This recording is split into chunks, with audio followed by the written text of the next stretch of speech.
तो बच्चों आज हम लोग पढ़ने वाले हैं रासायनिक अभिक्रिया एवं समीकरण। क्या पढ़ने वाले हैं? रासायनिक अभिक्रिया एवं समीकरण। इसको अगर आप समझेंगे कि रासायनिक अभिक्रिया होता क्या है, रासायनिक अभिक्रिया क्या होता है, तो इसका मतलब होता है कि जैसे ऐसे परिवर्तन जिसमें क्या होता है कि नए गुण वाले पदार्थ का निर्माण होता है। ऐसे परिवर्तन जिसमें नए गुण वाले पदार्थ का निर्माण होता है, यानी नया पदार्थ का निर्माण होता है, उसे हम लोग रासायनिक अभिक्रिया कहते हैं। मतलब देखिए ऐसे अभिक्रिया, इसको ऐसे अभिक्रिया बोल सकते हैं। यहाँ लिखा हुआ है कि ऐसे परिवर्तन, लेकिन हम बोल सकते हैं कि ऐसे अभिक्रिया, क्योंकि हमको रासायनिक अभिक्रिया दिखाना था। हम लोग डायरेक्ट बोलेंगे कि ऐसी अभिक्रिया जिसमें नए गुण वाले नए पदार्थ का निर्माण होता है, जिसमें नया गुण वाला पदार्थ का निर्माण होता है, उसे रासायनिक अभिक्रिया कहते हैं। आप तुरंत याद कर लीजिए। जैसे कि देखिए कोई पूछेगा कि रासायनिक अभिक्रिया किसे कहते हैं, तो ऐसी अभिक्रिया जिसमें क्या होता है, ऐसी अभिक्रिया जिसमें नए गुण वाले पदार्थ का निर्माण होता है। ऐसी अभिक्रिया जिसमें नए गुण वाले पदार्थ का निर्माण होता है, उसे हम लोग क्या कहते हैं, उसे हम लोग रासायनिक अभिक्रिया कहते हैं। ठीक है, उसे हम लोग देखिए रासायनिक अभिक्रिया आप सिंपल समझ सकते हैं कि रासायनिक अभिक्रिया का मतलब होता है एक प्रकार का शादी। वो कैसे होता है हम आपको बताते हैं। देखिए ऐसी अभिक्रिया जिसमें क्या होता है, नए गुण वाले पदार्थ का निर्माण होता है, उसे हम लोग क्या बोलते हैं, रासायनिक अभिक्रिया। नेक्स्ट है कि हम लोग उसके बाद अभिकारक किसको बोलेंगे। तो देखिए जो रासायनिक अभिक्रिया में भाग लेते हैं, आसान भाषा में अगर यहाँ पे देखिए, यहाँ पे लिखा हुआ है कि ऐसे पदार्थ जो रासायनिक अभिक्रिया में हिस्सा लेते हैं उसे हम लोग अभिकारक बोलते हैं। अब देखिएगा कि ऐसे पदार्थ जो क्या करते हैं, रासायनिक अभिक्रिया में हिस्सा लेते हैं, भाग लेते हैं, उसे हम लोग क्या बोलते हैं, अभिकारक बोलते हैं। तो देखिए अभिकारक का मतलब होता है, समझ लीजिए जैसे कि हम बोले ना कि रासायनिक अभिक्रिया का मतलब होता है शादी। तो देखिए अभिकारक किसको बोलेंगे ना, जो रासायनिक अभिक्रिया में भाग ले रहा है, यानी कि जो शादी में भाग ले रहा है। तो शादी में भाग कौन ले रहा है, एक पत्नी होती है और एक क्या होता है, दूल्हा होता है। तो दूल्हा और पत्नी को हम क्या बोलेंगे, उसको बोलेंगे हम लोग अभिकारक, यानी कि रिएक्टेंट। ठीक है, इंग्लिश में बोलते हैं उसको रिएक्टेंट। तो अभिकारक जो रासायनिक अभिक्रिया में भाग ले उसे हम लोग क्या कहेंगे, अभिकारक। मतलब दूल्हा को क्या कहेंगे, अभिकारक। ज़्यादा सोचिएगा मत, कम सोचिए। जो रासायनिक अभिक्रिया में भाग ले रहा है, यानी कि जो शादी में भाग ले रहा है, उसको हम लोग क्या बोलेंगे, अभिकारक। ठीक है, आपको समझ में आ गया कि जो रासायनिक अभिक्रिया में भाग लेता है। अब कोई पूछेगा आपको कि अभिकारक किसको बोलेंगे, तो जो भी रासायनिक अभिक्रिया में भाग ले उसे हम लोग अभिकारक कहते हैं। यहाँ पे लिखा है कि ऐसे पदार्थ जो रासायनिक अभिक्रिया में हिस्सा लेते हैं उन्हें हम लोग अभिकारक कहते हैं। नेक्स्ट पॉइंट है कि हम लोग उत्पाद किसे कहते हैं, मतलब उस पर उत्पाद किसको बोलते हैं। ये आपका नोट्स भी हो सकता है, आप चाहे तो इसको नोट्स भी बना सकते हैं। तो ऐसे पदार्थ जिनका निर्माण होता है उसे हम लोग उत्पाद कहते हैं। तो इसको आप सिंपल समझ सकते हैं कि जैसे रासायनिक अभिक्रिया में जिनका निर्माण होता है, देखिए शादी हो गया तो दूल्हा दुल्हन मतलब पत्नी बन गया, तो नया कुछ पदार्थ का निर्माण होता है। ज़्यादा सोचिएगा मत, कम सोचिएगा। तो ऐसे पदार्थ जिनका निर्माण होता है, उस रासायनिक अभिक्रिया में जिसका निर्माण होता है, ऐसे पदार्थ जिसमें किसी चीज़ के नया पदार्थ का निर्माण होता है, उसे हम लोग क्या बोलते हैं, उत्पाद बोलते हैं। आप इसको सिंपल से याद रखेगा कि ऐसे पदार्थ जिनका निर्माण रासायनिक अभिक्रिया में होता है उसको हम लोग क्या बोलते हैं, उत्पाद बोलते हैं। ठीक है, अब उदाहरण के तौर पर हम रासायनिक अभिक्रिया किसको कहेंगे, तो देखिए भोजन का पचना। इसको आप ऐसे बोल सकते हैं, जैसे देखिए जब दो या दो से अधिक पदार्थ आपस में मिलता है तो एक नया पदार्थ का निर्माण होता है, तो उसे भी हम लोग रासायनिक अभिक्रिया कहते हैं। इसमें लिखा है सिर्फ नए गुण का निर्माण होता है, लेकिन जिसमें दो या दो से अधिक पदार्थ, जैसे कि मान के चलिए एक मिला H2 प्लस O2, तो ये बन गया H2O, यानी कि जल होता है।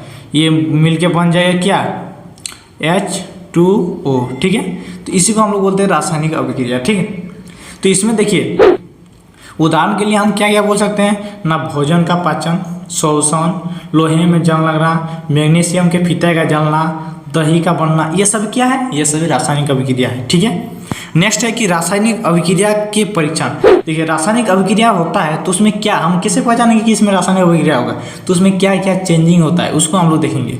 तो इसमें जो है सबसे पहला कि अवस्था में चेंज, मतलब अवस्था में उसके स्टेट जो होगा, कैसा स्टेट में है, वो उसका स्टेट जो होगा वो चेंज हो जाएगा। उसका अवस्था वो किस रूप में है, जैसे कि अगर पानी है तो वो पानी क्या होता है, बाष्प बन के उड़ जाता है, उसको अवस्था बोलते हैं। अवस्था, पानी किस में रहता है, द्रव अवस्था में रहता है, वो उड़ जाता है, वो उसका अवस्था को हम लोग देखेंगे। तो अवस्था में उसका चेंज होता है और उसका रंग परिवर्तन, जैसे उड़ जाएगा तो कोई बोल पाएगा वो किस अवस्था में उड़ जाएगा, तो वायु का अवस्था ले लिया, यानी कि तो हवा का अवस्था ले लेता है। तो तो उसको बोलते हैं रंग में चेंज होता है। तापमान पर तो उसका तापमान टेम्परेचर भी चेंज हो जाता है। उसके बाद है गैस का उत्सर्जन। देखिए जब वाष्प निकलेगा तो गैस का उत्सर्जन होगा ना, कोई भी चीज़ अगर बनता है तो उसमें क्या होता है, गैस का उत्सर्जन होता है, उसमें उसी को हम लोग रासायनिक अभिक्रिया बोलेंगे। तो रासायनिक अभिक्रिया किसको बोलेंगे ना, अवस्था में परिवर्तन होगा, रंग में परिवर्तन होगा, तापमान में परिवर्तन होगा और गैस निकलेगा, तो उसको हम लोग रासायनिक अभिक्रिया बोलेंगे। अब नेक्स्ट है कि रासायनिक परिवर्तन को प्रदर्शित करते हैं। देखिए जैसे कि किसी भी चीज़ को हम लोग रासायनिक अभिक्रिया को किस तरह से हम लोग दिखाते हैं, तो पहले हम लोग इस लेफ्ट साइड में हम लोग दिखाते हैं कि जैसे कि यहाँ पे है कि शब्द समीकरण जिसमें जिंक सल्फ्यूरिक अम्ल है उसको हम लोग अभिकारक बोलेंगे और उससे मिलकर बनेगा क्या, उत्पाद। और इसको अगर हम लोग इसमें समीकरण में दिखाएंगे तो Zn प्लस H2SO4 इसको हम लोग क्या बोलेंगे, अभिकारक बोलेंगे। जो दो चीज़ बना है उसको क्या बोलेंगे हम लोग, अभिकारक, और जो बना है उसको क्या बोलेंगे, उत्पाद। ये होता है उत्पाद, ये मेन उत्पाद होता है।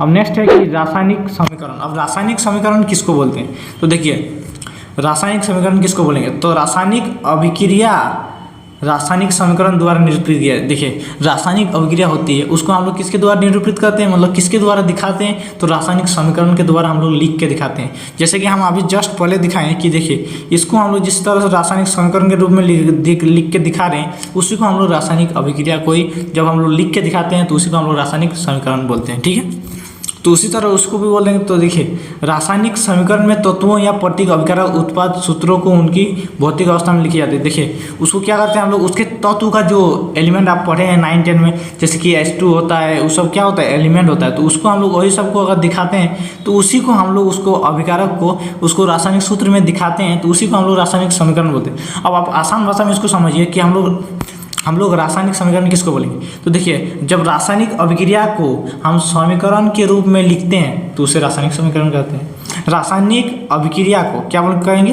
रासायनिक अभिक्रिया को समीकरण के रूप में लिखते हैं तो उसे हम लोग रासायनिक अभिक्रिया कहते हैं। सिंपल।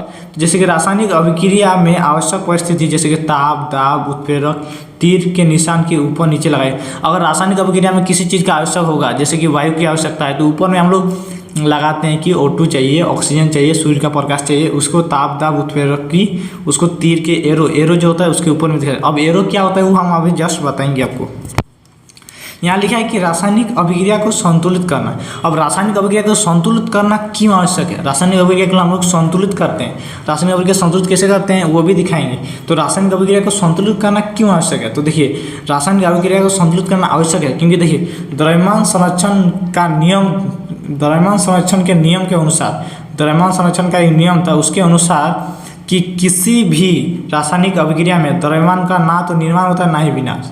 देखिए किसी भी रासायनिक अभिक्रिया में द्रव्यमान का ना ही विनाश होता है, कैन नॉट मतलब नॉट बी क्रिएटेड और not be destroyed. Not be created उसको हम लोग ना ही क्रिएट कर सकते हैं और ना ही उसको डिस्ट्रॉय कर सकते हैं। रासायनिक अभिक्रिया के पहले जो रासायनिक अभिक्रिया का पहले मतलब इस साइड में जो लिखते हैं रासायनिक अभिक्रिया को इस साइड में लिखते हैं उसको अभिकारक बोलते हैं और उसके पश्चात जो बनता है इसको अभिकारक बोलते हैं, जो उसके पश्चात जो बनता है उसको हम लोग उत्पाद कहते हैं।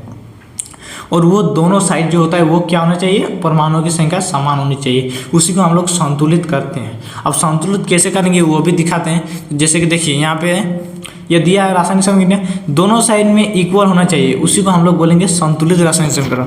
अब आगे दिखाते हैं कि किस तरह, जैसे कि देखिए रासायनिक अभिक्रिया में इसको हम लोग सेम करेंगे। कैसे करेंगे, तो देखिए इसमें Fe है, H2O है, Fe2O3 प्लस H2, इसको समीकरण को सही से संतुलित करेंगे। देखिए यहाँ संतुलित करके दिखाया है, तो देखिए इसमें हमको इक्वल किया है कि 3Fe है, तो यहाँ पे भी देखिए 3Fe है, यहाँ पे 4H2 यानी 4 दूनी 8 गो H2 है, तो इसमें भी 8 गो H2 किया है। इसमें 4 गो ऑक्सीजन है तो इसमें भी 4 गो ऑक्सीजन किया है। तो उसी तरह उसको संतुलित करना पड़ता है और वो आवश्यक क्यों होता है, द्रव्यमान संरक्षण के नियम के अनुसार उसको आवश्यक करना मतलब इसको जरूरी होता है। अब अभिकारक एवं उत्पादों की भौतिक अवस्था को लिखना, वो किस अवस्था में है। जैसे कि देखिए ठोस में है तो उसको S से लिखते हैं यानी कि सॉलिड, द्रव में है तो L से लिखते हैं यानी कि लिक्विड, गैस अवस्था में तो G से लिखते हैं, और अगर विलयन अवस्था में होता है नहीं गाढ़ा विलयन होता है इन सॉल्यूशन, उसको हम लोग AQ के रूप में लिखते हैं। अब देखिए कि रासायनिक अभिक्रिया के प्रकार कितना होता है, रासायनिक अभिक्रिया के कितने प्रकार होते हैं, रासायनिक अभिक्रिया में कितने प्रकार होते हैं रासायनिक अभिक्रिया के। तो देखिए सबसे पहला रासायनिक अभिक्रिया है संयोजन अभिक्रिया। अब संयोजन अभिक्रिया किसे कहते हैं? देखिए, इस अभिक्रिया में दो या दो से अधिक अभिकारक मिलकर एक और उत्पाद का निर्माण करते हैं। जिसमें दो या दो से अधिक अभिकारक आपस में मिलकर एक उत्पाद का निर्माण करता हो उसे हम लोग क्या बोलते हैं? संयोजन अभिक्रिया बोलते हैं। जैसे कि देखिए, संयोजन हम किसको बोल सकते हैं? देखिए, दो या दो से अधिक, तो शादी हम जैसे कि उदाहरण दिए थे, तो एक दूल्हा एक दुल्हन मिलके क्या बना है? एक नया मिला, एक जोड़ा बना, उसी को हम लोग बोलते हैं संयोजन अभिक्रिया। इसको आसानी से याद रख सकते हैं। जैसे कि देखिए, ए प्लस बी मिला तो बना क्या? हमारा सी बना, तो उसी को हम लोग बोलते हैं संयोजन अभिक्रिया। जिसमें दो या दो से अधिक, जिसमें दो को बनेगा या दो से अधिक अभिकारक, अभिकारक मतलब इस साइड वाला को अभिकारक बोलते हैं। अभिकारक आपस में मिलकर एकल उत्पाद का निर्माण करता है, उसे हम लोग क्या बोलते हैं? संयोजन अभिक्रिया बोलते हैं। जैसे कि उदाहरण, जैसे हम बताते हैं कि क्या होता है। जैसे कोयले का दहन करना, कोयले में क्या होता है? कार्बन होता है प्लस ऑक्सीजन होता है, तो मिलके क्या बनता है? कार्बन डाइऑक्साइड बनता है, C+O2। जैसे कि जल का निर्माण कैसे होता है? तो H2 + O2 मिलकर बनता है H2O। उसको हम लोग बोलते हैं कि रासायनिक इसमें संयोजन अभिक्रिया हो रहा है। जिसमें जैसे कि यहाँ पे CaO है प्लस H2 है, बिना बुझा हुआ चूना प्लस जल को मिला देंगे। देखिए, बिना बुझा हुआ चूना में जल मिला देंगे तो क्या होगा? बुझा हुआ चूना हो जाएगा, तो वो मिलके क्या बनेगा? बुझा हुआ चूना। ठीक है। अब नेक्स्ट है कि ऊष्माक्षेपी अभिक्रिया किसे कहते हैं? ऊष्माक्षेपी अभिक्रिया किसको कहेंगे? देखिए, जिस अभिक्रिया में क्या होगा? अभिक्रिया में उत्पाद का भी निर्माण होगा और उत्पाद के निर्माण के साथ साथ ऊष्मा भी उत्सर्जन होगा, उसको हम लोग ऊष्माक्षेपी अभिक्रिया कहते हैं। तो ऐसी अभिक्रिया जिसमें क्या होता है? उत्पाद के निर्माण के साथ साथ ऊष्मा यानी कि हीट उत्पन्न होगा, उसे हम लोग क्या कहेंगे? ऊष्माक्षेपी अभिक्रिया कहेंगे। ठीक है। जिसमें क्या होगा कि उत्पाद के निर्माण के साथ साथ ऊष्मा भी उत्पन्न होगा, उसे हम लोग ऊष्माक्षेपी अभिक्रिया कहेंगे। ठीक है। जैसे कि उदाहरण, प्राकृतिक गैस का दहन, जैसे कि मीथेन को जलाते हैं तो कार्बन डाइऑक्साइड और ऊष्मा भी उत्सर्जन होता है, उसको हम लोग ऊष्माक्षेपी कहते हैं। जैसे कि श्वसन एक ऊष्माक्षेपी अभिक्रिया। देखिए, ये बहुत ही मेन पॉइंट है कि श्वसन एक क्या, कौन सी अभिक्रिया ना? श्वसन एक ऊष्माक्षेपी अभिक्रिया है। जैसे देखिए, इसमें क्या होता है? हम लोग ग्लूकोज जो हम लोग खाते हैं तो हमारे पेट में क्या बनता है? ग्लूकोज। ग्लूकोज ऑक्सीजन की अवस्था में आगे जलता है तो कार्बन डाइऑक्साइड, जल और ऊष्मा बनता है, हीट बनता है। उसी से हम क्या होता है? ऊर्जा मिलती है, जिससे हम लोग क्या करते हैं? मारपीट करते हैं, बोल रहे हैं इतना, तुम देख रहा है, ये भी एक प्रकार का किस लिए होता है ना? उसमें हमको एनर्जी मिलता है, उसको हम ऊष्माक्षेपी बोलते हैं। अब नेक्स्ट है कि हम लोग का ये वियोजन अभिक्रिया, वियोजन अभिक्रिया। ठीक है। तो वियोजन को समझने से पहले हम आपको बताना चाहते हैं कि जिस तरह से हमने बताया कि संयोजन अभिक्रिया, हमने अभी जस्ट बताया कि संयोजन अभिक्रिया किसको बोलते हैं? जिसमें क्या होता है कि दो या दो से अधिक पदार्थ आपस में जुड़कर एक नया पदार्थ का निर्माण करता है, उसे हम लोग संयोजन अभिक्रिया कहते हैं। और उसी को हमने और एक तरीका से बताया कि संयोजन का मतलब होता है, जैसे कि शादी हो रहा है तो एक क्या होगा? एक दूल्हा होगा, एक दुल्हन होगी, दो होगा, दो को जब जुड़ेगा तो क्या होगा? एक नया उत्पाद यानी कि एक नया शादी का जोड़ा बनेगा, उसको हम लोग बोलते हैं संयोजन। तो अब समझते हैं कि वियोजन किसको बोलेंगे। ठीक है। संयोजन तो आप समझ गए। अब हम लोग समझते हैं कि वियोजन हम लोग किसको बोलेंगे। वियोजन को समझने के लिए कुछ चाहिए ना कि वियोजन में किसको बोलेंगे। तो देखिए, वियोजन इस अभिक्रिया में क्या होता है? इस अभिक्रिया में एकल अभिकारक मतलब एक रहेगा, वो क्या होगा? टूटकर दो या दो से अधिक उत्पाद बनते हैं। इस अभिक्रिया में क्या होता है? एगो रहता है, एगो अभिकारक क्या होता है? एगो अभिकारक टूट के दो या दो से अधिक उत्पाद बनाता है, उसको हम लोग वियोजन अभिक्रिया कहते हैं। जैसे कि ए है, ए क्या होगा? B + C में टूट जाएगा, तो उसकी को जैसे कि हम अभी संयोजन का बताए, उसी तरह इसमें वियोजन का भी होता है। क्या होता है कि वियोजन का मतलब समझ लीजिए डिवोर्स, यानी कि तलाक हो रहा है। तो क्या होता है? तलाक होता है तब क्या होता है कि पहले एक जोड़ा रहता है शादी का, जब उन दोनों का डिवोर्स हो जाता है तो क्या हो जाता है? दो जन में बढ़ जाता है, उसी को हम लोग बोलते हैं डिवोर्स। किसको बोलते हैं? वियोजन अभिक्रिया। वियोजन में क्या होता है कि एकल पदार्थ रहता है, वो क्या होता है? दो भागों में बांट जाता है, उसको हम लोग बोलते हैं वियोजन अभिक्रिया। ठीक है। अब इसको उतना सिर्फ याद रखने के लिए बोल दे रहे हैं, अब इसको याद रखिएगा। नेक्स्ट है कि ऊष्मीय वियोजन किसको बोलते हैं? तो उसमें ऊष्मा के द्वारा किया गया वियोजन, जब हम किसी इसमें ऊष्मा देके जब उसको वियोजन करते हैं, उसको हम लोग ऊष्मीय वियोजन बोलते हैं। ठीक है। तो उसका उदाहरण देख लेते हैं हम लोग। जैसे कि 2FeSO4 मतलब ये फेरस सल्फेट को जब हम क्या करते हैं? ऊष्मा की उपस्थिति में उसको तोड़ते हैं तो फेरिक ऑक्साइड बनता है, जो कि भूरा रंग का होता है, और सल्फर डाइऑक्साइड होता है, वो सल्फर ट्राइऑक्साइड बनता है। ठीक है। नेक्स्ट है कि चूना पत्थर को, जैसे कि कैल्शियम कार्बोनेट आप जानते होंगे, उसको ऊष्मा की उपस्थिति में उसको गर्म करते हैं तो वो टूट के क्या बनता है? बिना बुझा हुआ चूना और कार्बन डाइऑक्साइड बनता है। ठीक है। अब और एक होता है वियोजन जिसको हम लोग बोलते हैं विद्युत वियोजन। ये भी आपको पूछता है कि विद्युत वियोजन किसको बोलेंगे ना, विद्युत धारा द्वारा। क्या होता है विद्युत धारा द्वारा क्या गया वियोजन, जिसमें हम लोग विद्युत धारा प्रवाहित करके होने वाला वियोजन को हम लोग विद्युत वियोजन का नाम से जानते हैं। जैसे कि इसमें दिया हुआ है उदाहरण के तौर पर, ये आप फिगर देख सकते हैं, ये फिगर है, ये फिगर जो है ये है हम लोग का विद्युत धारा प्रवाहित हो रहा है। जैसे कि ये जल है तो इसको जो वाटर को हम लोग तोड़ते हैं, वाटर को विद्युत धारा को तो H2 और O2 में टूटता है। इसमें ऑक्सीजन ये आप देख सकते हैं पूरा ये है।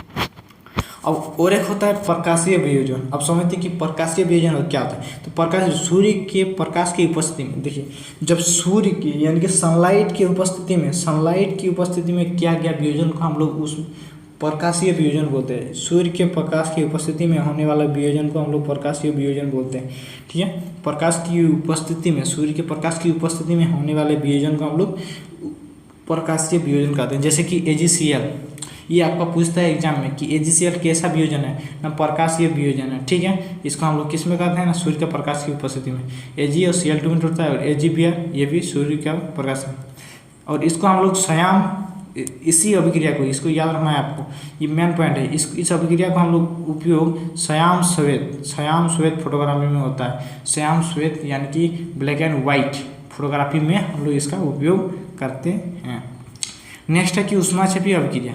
ऊष्माक्षेपीय अभिक्रिया क्या है, जस्ट हम लोग अभी पढ़े उसी को हम लोग ऊष्माक्षेपीय अभिक्रिया, सॉरी ऊष्माशोषी बोला इसमें। ऊष्माशोषी अभिक्रिया क्या है, तो जिन अभिक्रिया में अभिकारक को तोड़ने के लिए ऊष्मा और प्रकाश की आवश्यकता होती है उसमें हम लोग ऊष्माशोषी कहते हैं। मतलब जिन ऐसी अभिक्रिया जिसमें ऊष्मा का अवशोषण होता है, मतलब ऊष्मा देंगे तभी वो टूटेगा, ऊष्मा का अवशोषण होता है, उसे हम लोग ऊष्माशोषी अभिक्रिया कहते हैं। नेक्स्ट है कि विस्थापन अभिक्रिया। विस्थापन अभिक्रिया क्या है, तो ऐसी अभिक्रिया देखिए सॉरी यहाँ पे देखिए क्या लिखा हुआ है कि विस्थापन क्या है, इन अभिक्रियाओं में अधिक क्रियाशील तत्व, जो अधिक क्रियाशील तत्व है वो कम क्रियाशील तत्व को उसके यौगिक से विस्थापित कर देता है। अब ये क्रियाशील, अधिक क्रियाशील, कम क्रियाशील कैसे होता है ये हम चैप्टर 3 में पढ़ेंगे। तो अभी समझ लीजिए कि एक कुछ तत्व जो होते हैं वो अधिक क्रियाशील यानी जल्दी रिएक्ट कर जाते हैं किसी के साथ, जैसे होता है ना देव खचड़ा, बहुत जल्दी झगड़ा लग जाता है, उसी तरह ये भी होता है, बहुत जल्दी रिएक्ट करता है, तो उसको हम लोग बोलते हैं अधिक क्रियाशील तत्व। कम क्रियाशील तत्व एवं उसके यौगिक को विस्थापित कर देता है, उसको हम लोग विस्थापन अभिक्रिया कहते हैं। इसको हम आसानी से लिख सकते हैं कि ऐसी अभिक्रिया जिसमें एक तत्व दूसरे तत्व को उसके यौगिक से विस्थापित करता है, मतलब एक तत्व दूसरे तत्व को विस्थापित करते, मतलब एक तत्व दूसरे तत्व को हटा दे, विस्थापित करते, उसको हटा दे, उसको हम लोग विस्थापन अभिक्रिया बोलते हैं। जैसे कि हमने शादी से उदाहरण लिए थे, तो देखिए जैसे होता नहीं, उसका गर्लफ्रेंड होता है वो क्या करता है, उसको हटा देता है और वो दूसरे के साथ सेट हो जाता है, उसी को हम लोग बोलते हैं विस्थापन अभिक्रिया। जैसे कि कोई एक बच्चा है, उसका गर्लफ्रेंड को ले लिया, दोस्त को धोखा दे दिया, लेके भाग गया, उसी को हम लोग बोलते हैं विस्थापन अभिक्रिया। ठीक है, समझिएगा थोड़ा सा। अब नेक्स्ट क्या है, देखिए इसका मतलब उदाहरण भी दिया हुआ है कि विस्थापन अभिक्रिया का। जैसे देखिए लोहे के कील पर भूरे रंग का परत चढ़ना, लोहे के कील आप शायद देखे ही होंगे, उसमें भूरे रंग का हम लोग बोलते हैं जंग लग जाता है। CuSO4 विलयन में का रंग FeSO4 का निर्माण करना, जिसमें हम कॉपर सल्फेट के विलयन में अगर हम नीले विलयन का रंग क्या हो जाता है, हरा हो जाता है, वो FeSO4 का हो जाता है। जब हम जिंक को जब हम CuSO4 का इससे रिएक्शन कराते हैं तो ZnSO4 बनता है और Cu विस्थापित हो जाता है, क्योंकि जिंक क्या है, कॉपर से अधिक क्रियाशील तत्व है। जिंक क्या है, कॉपर से अधिक क्रियाशील तत्व है जिसका। ठीक है, अब नेक्स्ट है कि द्विविस्थापन अभिक्रिया। अब समझते हैं कि द्विविस्थापन क्या होता है। तो देखिए इस अभिक्रिया में उत्पादों के निर्माण के साथ साथ, इस अभिक्रिया में क्या होता है कि उत्पाद के निर्माण के साथ साथ क्या होता है, दो यौगिक के बीच आयनों के आदान प्रदान होता है, दो यौगिकों के बीच आयनों का आदान प्रदान होता है। तो इसको हम आसानी से समझेंगे कि ऐसी अभिक्रिया जिसमें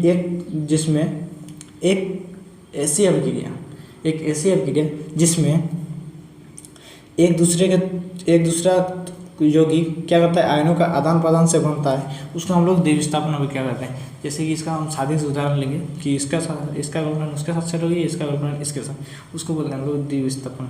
ये कभी कभार होता है, ये बहुत कम होता है।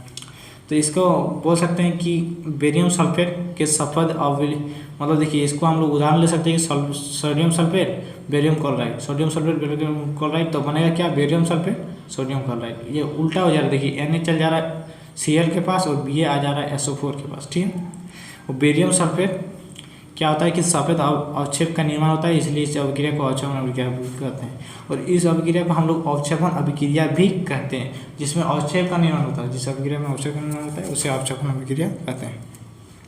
नेक्स्ट है कि उपचयन अभिक्रिया क्या है। अब समझते कि उपचयन अभिक्रिया क्या है। उपचयन एवं अपचयन, तो उपचयन के लिए दो कंडीशन होना पड़ता है। पहला कि जब किसी पदार्थ में ऑक्सीजन की वृद्धि होती है, जब किसी पदार्थ में ऑक्सीजन की वृद्धि होगी तो उसको हम लोग उपचयन अभिक्रिया बोलेंगे। सेकंड में इसका शर्त होता है कि जब किसी पदार्थ में हाइड्रोजन का ह्रास होता है, यानी कि जब हाइड्रोजन घटेगा ऑक्सीजन बढ़ेगा तो उसको हम लोग उपचयन बोलते हैं। जब हाइड्रोजन घटेगा हाइड्रोजन घटेगा ऑक्सीजन बढ़ेगा उसको हम लोग क्या बोलते हैं, उपचयन बोलते हैं। पहले उपचयन को समझते हैं। और C+O2, जैसे कि इसमें ऑक्सीजन बढ़ रहा है तो CO2 हो गया, तो इसको हम लोग उपचयन बोलेंगे। Cu+O2, CO ऑक्सीजन बढ़ रहा है मतलब इसको उपचयन बोलेंगे। इसमें देखिए CO+H2O, इसमें Cu+H2O, इसको भी हम लोग उपचयन बोलेंगे। और नेक्स्ट है कि अपचयन किसको बोलेंगे। तो जब किसी पदार्थ में ऑक्सीजन का ह्रास होता है, इसमें उल्टा होता है, ऑपोजिट। जब किसी पदार्थ में क्या होता है, ऑक्सीजन उसमें बढ़ रहा था, इसमें घट रहा है, ऑक्सीजन का ह्रास होता है। और जब किसी पदार्थ में हाइड्रोजन का वृद्धि होती है, हाइड्रोजन बढ़ता है ऑक्सीजन घटता है, तो उसको हम लोग बोलेंगे अपचयन अभिक्रिया। जैसे कि यहाँ दिया हुआ है कि Cu+H2 क्या हो रहा है, उसमें Cu+H2O, इसमें ऑक्सीजन हट जा रहा है, उसको हम लोग बोलते हैं कि अपचयन अभिक्रिया। लेकिन जिसमें हाइड्रोजन जिसमें ये जुड़ता है, जैसे हाइड्रोजन के साथ जुड़ गया तो उसको हम लोग बोलेंगे H2O, उसको हम लोग बोलेंगे उपचयन, क्योंकि हाइड्रोजन का ह्रास हो रहा है इसमें। अब नेक्स्ट कि इस अभिक्रिया में देखिए, इस अभिक्रिया में क्या होता है कि कॉपर अपचयित हो रहा है, हाइड्रोजन उपचयित होकर जल बनता है। इस अभिक्रिया को उपचयन अपचयन दोनों हो रहा है। देखिए ऐसी अभिक्रिया जिसमें उपचयन और अपचयन, देखिए यहाँ लिखा है, इस अभिक्रिया में उपचयन अपचयन दोनों हो रहा है, इस अभिक्रिया को रेडॉक्स अभिक्रिया कहते हैं। जिसमें उपचयन और अपचयन दोनों उसको हम लोग रेडॉक्स अभिक्रिया बोलते हैं। अब नेक्स्ट पॉइंट है कि दैनिक जीवन में उपचयन अभिक्रिया का प्रभाव क्या होता है। दैनिक जीवन में हम लोग का उपचयन अभिक्रिया होता है, उसका क्या प्रभाव होता है। तो देखिए संक्षारण क्या होता है, एक मतलब उपचयन अभिक्रिया क्या होता है, संक्षारण एक उपचयन अभिक्रिया, जिसमें क्या होता है, जब कोई धातु आर्द्र अम्ल वायु आदि के संपर्क में आ जाती है तो धातु की ऊपरी परत पर कमजोर हो जाती है, संक्षारित हो जाती है, उसको हम लोग संक्षारण बोलते हैं। देखिए जब किसी धातु के वस्तु को बाहर में रख दिया जाता है तो उसे अम्ल के संपर्क में या वायु के या जल के संपर्क में आ जाती है तो उसके ऊपर में एक भूरा रंग का परत चल जाता है, जिसको हम लोग जिससे वो संक्षारित हो जाती है, जिसे हम लोग संक्षारण बोलते हैं, जिसको हम लोग जंग लगना बोलते हैं, तो उसको हम क्या बोलते हैं, संक्षारण। जैसे कि लोहे के वस्तु के ऊपर जंग लगना, चांदी के ऊपर तांबे के हरी परत चढ़ना और चांदी पर काली परत चढ़ना, ये सब क्या है, संक्षारण का उदाहरण है। अब यश दलेपन क्या होता है, एक यश दलेपन पॉइंट है। यश दलेपन विद्युत लेपन एवं पेन करके संक्षारण से धातु को बचाया जा सकता है। देखिए यश दलेपन एक ऐसी विधि है जिसमें हम लोग जिंक की परत चढ़ाते हैं, किसी धातु के वस्तु पर जिंक की परत चढ़ाकर उसको जंग लगने से बचाते हैं, उसको हम लोग यश दलेपन बोलते हैं। अब नेक्स्ट है कि विकृत गंधिता क्या है। विकृत गंधिता क्या है, तो देखिए विकृत गंधिता वसायुक्त एवं तेली खाद्य सामग्री को वायु के संपर्क में आने से पर उपचयित हो जाते हैं। मतलब देखिए जब किसी वसायुक्त, जैसे कि कुरकुरे वगैरह सब वसायुक्त तेल युक्त होता है, उसको हम लोग क्या कहते हैं, वायु के संपर्क में आने से वो अपचयित हो जाते हैं, जिससे उनके स्वाद में गंध आने लगती है और जिससे वो सड़ जाता है। उपचयित हो गया मतलब सड़ गया, तो उसे विकृत गंधित कहते हैं। ठीक है, जिसमें मतलब जब किसी तेल के सामान को हम लोग बाहर में रख देते हैं तो उसमें क्या होता है, ऑक्सीजन की उपस्थिति हो जाती है, वायु के संपर्क में रखने से वो विकृत गंधित हो जाता है, यानी कि उसमें उपचयित हो जाता है, उसमें ऑक्सीजन घुस जाता है, उसी को हम लोग विकृत गंधिता बोलते हैं। जिससे उसमें क्या होता है, उसका स्वाद में परिवर्तन हो जाता है, उसका मतलब सेंध आने लगता है। तो विकृत गंधित को रोकने का उपाय क्या है, उसको हम कैसे रोक सकते हैं। जैसे कि प्रति ऑक्सीजन, यानी कि उसमें हम लोग ऑक्सीजन घुसने देंगे ऐसे करके, वायुरोधी बर्तन में जिसमें वायु प्रवेश ना करे वैसे बर्तन में वायु के स्थान पर नाइट्रोजन गैस द्वारा किसी कुरकुरे पैकेट में क्या करते हैं, हम लोग नाइट्रोजन गैस भर देते हैं ताकि वो खराब ना हो। ठीक है, तो नाइट्रोजन गैस भर के भी होता है और शीतलन द्वारा भी होता है। तो ये है हम लोग का चैप्टर खत्म हो गया। अगर आप चाहते हैं कि इस वीडियो का हम क्वेश्चन आंसर भी आपको दे दें तो कमेंट कीजिएगा, हम इसका दूसरा वीडियो भी बना देंगे। ठीक है, तो ऐसे ही और भी वीडियो दिखाना चाहते हैं तो हमारे साथ बने रहें।